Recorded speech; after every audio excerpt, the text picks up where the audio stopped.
What is it? It's Carol. It's your daughter. What? Welcome everybody to a Native Talks Review. Native Talks reviewing another movie. But before I go on with the review, if you are watching this video on YouTube, you could jump back and listen to audio review on SoundCloud Native Talks. If you are listening to this on SoundCloud, you could jump ahead and to watch the video on YouTube Native Talks.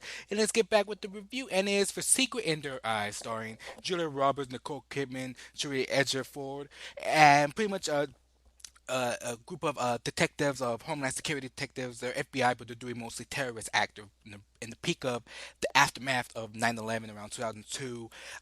They just go to a crime scene around that happened to be around events going on. Terrorists that they're supposed to be investigating. Little they find their body, and it has been to be uh, a daughter for Julia Roberts, and therefore on Julie Esther is built on that he's gonna find who did it, and he's gonna find justice to her because he was her part that's her partner, and they were great friends. Years later, the guy is not convicted, and years later, Edgerford's back, and he tries to find them, and hopefully this time maybe get revenge, and then instead of just justice system. That's pretty much the basic part of Secret in Their Eyes. Right off the bat, the movie is a movie. The movie really isn't about Julia Roberts, even though she's the main conflict of the dramatic stuff. Right off the bat, Julia Roberts is does a phenomenal job here. The scene that she gets is very, very strong and solid performance. However, she's not in the movie for that much, and that's kind of good because the way the movie ends up being at the end, there is a plot twist to the movie. The way it ends up being in the end, it's better to reduce from her to not give away so much of a plot twist. And you also have Edgerford, which is his mostly his movie. He's the one that carries the movie. Him and Nicole Kidman carry most of the movies with their relationship. The one thing that the movie does have is that it's a lot of flashbacks, and there are points where you don't know if the flashbacks is the present or past time. But the only way to figure out is they look older. Edgerford has a gray beard now. He has like gray in his around his facial hair and whatnot, and his hair. Nicole Kidman has shorter hair. Jill Robert looks older as fuck.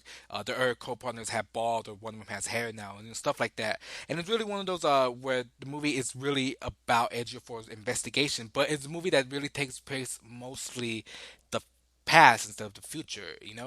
And the movie, by the end of the movie, the plot twist really is like, is it worth it, the plot twist? But the thing is about the movie is that it's very slow. It really takes a really slow turn by the middle, in which there isn't any thriller going on, but you're still intrigued by the story. But I think that was the biggest flaws for the movie, is that it doesn't build any suspense to it. And the middle is really just talking and it's going back and forth, but it's still interesting. Just there's really nothing ever going on more than just talking. That's one of the biggest flaws. And by the end, by the time you get to a plot twist, it's very interesting. And I can see one of the movies where it's gonna get people mad. It's gonna get people mad. It's gonna. I mean, if I have to, pretty much compare it, I could say it's something in vein of Lovely Bones or even Prisoners, in which it has that ambiguous ending, that surprise, but it's kind of fucking headache giving. It's gonna get you mad. But as a movie, as for the verdict of the movie, it's good. But it's very slow. There's a slow paced good movie, and that's the biggest problem for the movie. But I really enjoyed it. It's a good movie. Everybody gives an okay performance. Julia Roberts gives a great performance, but she isn't in the film as much. And that's what I really have to say about Secret in Their Eyes. I would say check it out. If you have to check it out, I would say check it out at home. It's also a rental. Just watch it at home on Netflix, on Redbox. Hope you guys like my reviews. Hope you guys have a great day. Bye, everybody.